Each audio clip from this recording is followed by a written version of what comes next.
Palazzo tra storia e leggende di fantasmi, avvistato e dipinto l'ectoplasma della Dama Palma nei sotterranei del settecentesco edificio Nardini. Questo è il titolo di un articolo del 2016 scritto da Giorgio Magnani per il Corriere Romagna, in occasione di una mostra delle miniere di carbon fossile nel Palazzo Nardini di Sogliano al Rubicone, un paese dell'entroterra romagnolo in provincia di Forlì-Cesena. Prima però di addentrarci nel vivo di questa vicenda, dobbiamo fare un passo indietro nel tempo, a quando in una piazzetta del paese accade un fatto misterioso e insolito. Circa una quindicina di anni fa, una sera, una coppia avevano incontrato sulla piazzetta questa signora o ragazza, comunque quest'essere dall'aspetto femminile, con un lungo abito bianco, accompagnata da un cagnolino, qui sulla piazzetta davanti a Palazzo Nardini.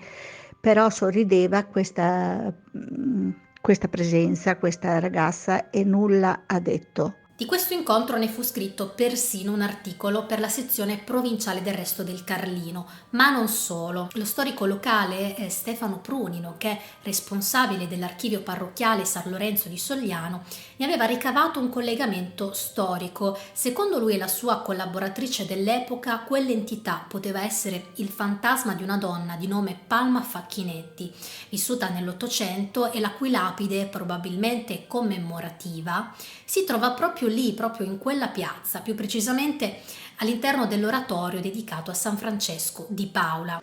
Si è visto che usciva qui proprio sulla piazza, fa questo giro, lei gira con questo cagnolino e va in direzione della banca. All'epoca questa storia doveva aver colpito particolarmente l'immaginazione della sua collaboratrice, poiché decise di dipingere un quadro su Palma Facchinetti nei panni del fantasma della Dama Bianca, intenta ad aggirarsi per le grotte di Palazzo Nardini. Ed ecco spiegato il titolo dell'articolo per il Corriere Romagna. La lapide ci è sembrata subito alquanto misteriosa, perché vi sono citati gli anni della defunta, di anni 59, ma non il luogo del decesso. Abbiamo condotto delle ricerche presso il nostro archivio parrocchiale e non abbiamo trovato alcuna menzione del decesso della nostra Palma Facchinetti. È anche vero che ricordo bene, anche se è passato del tempo, che proprio quella sera che avevamo allestito l'ex museo minerario di Sogliano Rubicone, avevamo collocato dei quadri appesi a dei ganci, devo precisare, su delle intelaiature ben collegate, e vi fu questo di inspiegabile. La mattina successiva, quando siamo entrati all'interno di quella stanza, ci siamo accorti che i quadri erano caduti quasi tutti per terra. I vetri si erano rotti, eccetto due pannelli che sembrava che qualcuno li avesse appoggiati proprio ai piedi dell'intelaiatura stessa. Era proprio presente assieme a me un sensitivo della zona che ha dichiarato che molto probabilmente la signora Palma Facchinetti non accettava momentaneamente la nostra presenza. Mentre ero in contatto con Stefano per conoscere meglio i dettagli di questa storia, mi aveva comunicato che nel trambusto generale del trasloco che è ancora in atto dell'archivio era riuscito a ritrovare un vecchio scritto del Monsignore Michele Rubertini. Ma lui scriveva anche le prediche, lui le scrive sui calendari, le scriveva, quindi scrive per persona. Poi siamo stati fortunati, ho detto va a finire che in quello ho ritrovato Don. Il problema è che queste sono storie che andrebbero raccontate, che andrebbero ritrascritte. In questa memoria del 1908 non ci troviamo in centro a Sogliano, ma a 5 km di distanza, e più precisamente nella zona che collega la frazione di Bagnolo di Sogliano alla chiesa di Santa Paola di Roncofreddo.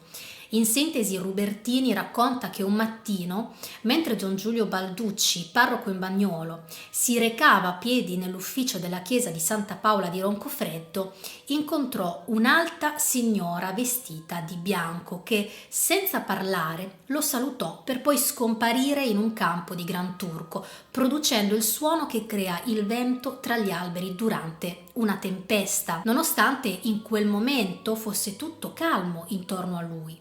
Qualche giorno dopo rincontrò la signora sul greppo del sentiero che conduceva a Santa Paola, ma questa volta quando lo vide non lo salutò, ma si alzò in silenzio e si precipitò giù per una scarpata. Il rumore che si udì in quel momento fu talmente forte da dare l'impressione che stesse franando la collina.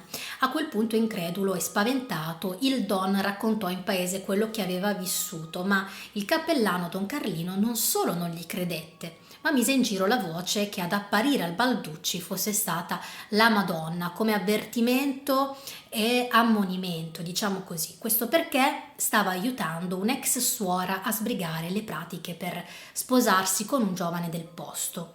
A seguito di queste voci, Don Balducci non parlò più dei suoi misteriosi incontri per evitare chiaramente di essere schernito.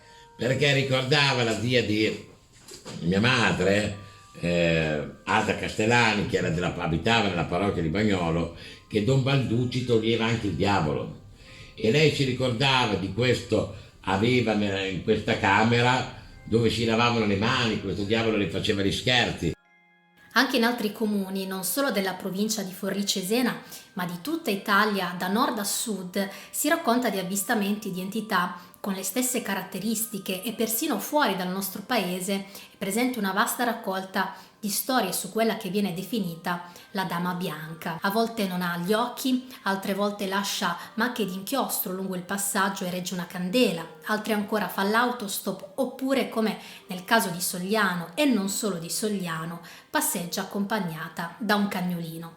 Nonostante queste variazioni, il presagio di sventure sembra rimanere il denominatore comune che ha seguito tutte le sue apparizioni in giro per il mondo. Un'altra forte credenza è che la Dama Bianca sia in realtà lo spirito di una donna morta in circostanze tragiche o che in vita abbia patito grandi dolori. Perché noi dobbiamo scoprire una cosa, e poi la indagheremo quando voi conoscerete il Sensitivo. Lui dice che in un punto dell'attuale villaggio Baviera, dove un tempo c'era il cimitero, vi è come una sorta di fascia negativa dove si accumulano tutte queste presenze, e lui le ricollega al fatto che in antico vi fu una battaglia delle antiche necchie e molti di questi non sono riusciti ancora a trovare la pace e si ripresentano in dei luoghi proprio lungo questa fascia di negatività che, partendo dal villaggio di Sogliano, va in direzione di San Martino in Coverseto. Vi è un'altra, perché qui loro parlano di fasce, c'è una fascia che scende giù verso la via Cornacchiara, quella che in dialetto si chiamava la Smaroida, e anche lì ci sono degli episodi in dei punti dove le presenze si concentrano. Ma noi, lì, Anche per il Don Balducci potrebbe essere... Anche per il Don Balducci, perché noi sappiamo che abbiamo tutta la storia della Bagnolo romana, quando trovarono pure anche tutti i pentoloni con le monete, forse che qualche legionario di Silla potrebbe avere perso durante il passaggio sul Monte Farneto, e vi sono proprio anche dei documenti che attestano tutto questo. In generale, cercare di ricostruire questa storia è stato un lavoro molto lungo e complesso, ma quello che ho capito alla fine è che non dovevo per forza arrivare a una conclusione. Il fantasma della Dama Bianca Soglianese è più di una presenza evanescente, perché in qualche modo tocca la vita di tante persone, preservandone la memoria. Senza la Dama Bianca non mi sarei imbattuta, ad esempio, in storie di famiglie, di vite dimenticate, di scritti del territorio sepolti sotto una catasta di vecchi registri di località sperdute nell'entroterra romagnolo. Perché dovete sapere che abbiamo provato anche a ripercorrere il sentiero del Don Balducci, anche se con grosse difficoltà, perché l'alluvione di quest'anno ha in parte distrutto e modificato certe zone per via delle numerosissime frane. Prima di salutarvi e ringraziarvi per aver visto il video fino a qui, voglio dire grazie a Stefano per essersi messo a disposizione totale delle ricerche, per essersi lasciato filmare e per metterci l'anima sempre in tutto quello che fa.